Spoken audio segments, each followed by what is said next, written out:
Assalamualaikum warahmatullahi wabarakatuh. Alhamdulillahirabbil alamin. Asyhadu an la ilaha illallah wahdahu la syarikalah wa asyhadu anna Muhammadan abduhu wa rasuluh. Allahumma shalli wa sallim ala nabiyyina Muhammadin wa ala alihi wa sahbihi ajmain, amma ba'd. Para hadirin jamaah rahimakumullah.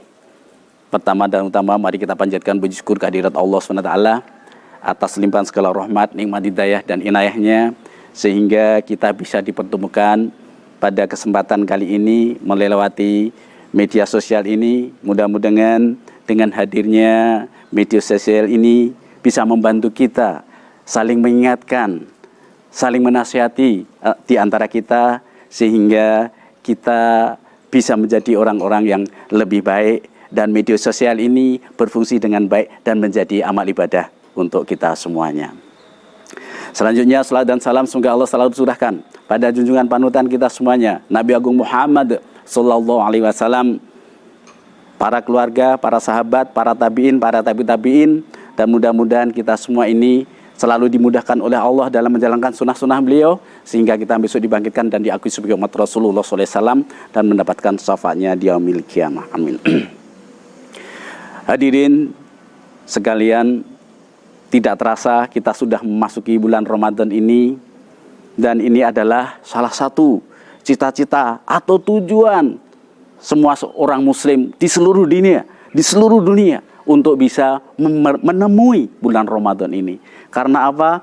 Kalau para sahabat itu kalau setelah Ramadan berdoa agar amalnya untuk bisa diterima, dan 6 bulan menuju Ramadan sudah berdoa, ya Allah berkahilah bulan Rajab, bulan Sya'ban, dan pertemukanlah kami dengan bulan Ramadan. Ya, akhirnya alhamdulillah kita semua sudah dipertemukan oleh Allah SWT. Namun yang perlu kita ingatkan, apakah kita sudah yakin puasa kita, sedekah kita, zakat kita sudah diterima oleh Allah SWT? Nah, ini yang perlu kita pikirkan kembali. Bagaimana supaya amalan kita diterima oleh Allah SWT?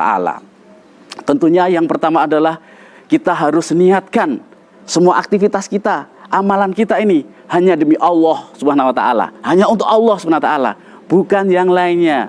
Salat tarawih bukan karena kita iri, bukan kita karena tidak enak sama tetangga, sama keluarga, sama anak, sama istri, tetapi mari kita mulai dari diri kita sendiri, bahwa ini adalah kebutuhan hidup kita untuk yang nantinya akan bisa menyelamatkan kita di hari kemudian. Ya, ini juga harus kita pertimbangkan. Jangan sampai hanya karena biar dianggap wah kayak saiki itu sekarang menjadi soleh sekali, padahal hanya saat itu saja menjalankan ibadahnya. Jadi untuk itu mari kita yang pertama kita mulai dulu, kita niatkan segala aktivitas kita, amal ibadah kita hanya untuk kepada Allah SWT. Itu yang paling utama. Jangan sampai karena syirik, karena riya dan lain sebagainya. Satu, hanya untuk Allah SWT. Hadirin jamaah sekalian, kemudian yang kedua, tentunya semua ini kita lakukan dengan niat yang benar dan ikhlas kepada Allah SWT, tidak terbesit untuk siapapun, untuk yang lainnya, hanya untuk Allah SWT. Sedangkan yang berikutnya, amalan kita adalah harus sesuai dengan tuntunan Rasulullah SAW. Bukan tuntunan Eyang Kakung, bukan tuntunan Eyang Uti, tetapi harus dari tuntunan Rasulullah SAW.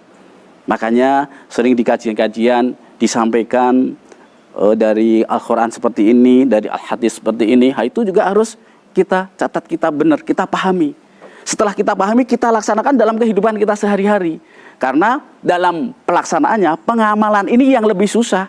Soalnya waktu mendengar kajian, waktu disampaikan kajian, itu ya manggut-manggut, ya mengerti. Tetapi setelah keluar, mungkin setelah makan hidangan dan lain sebagainya, itu sudah lupa kembali. Makanya kita juga harus sekarang, mari pas di bulan Ramadan yang penuh berkah ini, mudah-mudahan Allah curahkan rahmatnya kepada kita semua, sehingga ilmu yang sudah kita dapat setiap harinya bisa kita terapkan dalam kehidupan kita sehari-hari sesuai dengan tuntunan Rasulullah SAW.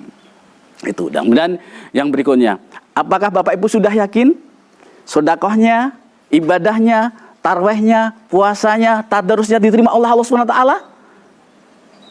Sudah yakin?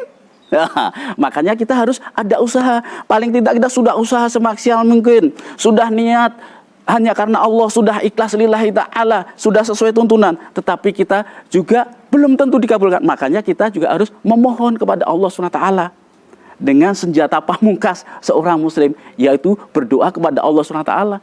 Karena para sahabat saja kalau setelah Ramadan itu juga berdoa untuk amalnya diterima. Makanya kita juga jangan lupa untuk berdoa kepada Allah SWT agar amal kita diterima oleh Allah SWT. Salah satu doa yang terpendek adalah A'udzubillahi minasyaitonirrajim. Bismillahirrahmanirrahim. Rabbana taqabbal minna innaka antas samiul alim. Ya Allah ya Rabb, terimalah amal ibadah kami ya Allah, karena Engkaulah yang Maha mendengar dan Maha mengetahui. Mudah-mudahan kita sudah niatkan dengan ikhlas, sudah kita ikhtiarkan dengan maksimal, dan kita sudah berdoa kepada Allah SWT. Mudah-mudahan semua aktivitas kita dari bangun tidur sampai tidur lagi, dan tidurnya pun dicatat oleh Allah menjadi amal ibadah yang pada akhirnya akan memperberat timbangan kebaikan di nanti Yaumil Mizan, dan akhirnya kita semuanya bisa selamat di dunia dan di akhirat. Dari saya cukup sekian, mohon maaf apabila tidak berkenan. Akhir kalam, assalamualaikum warahmatullahi wabarakatuh.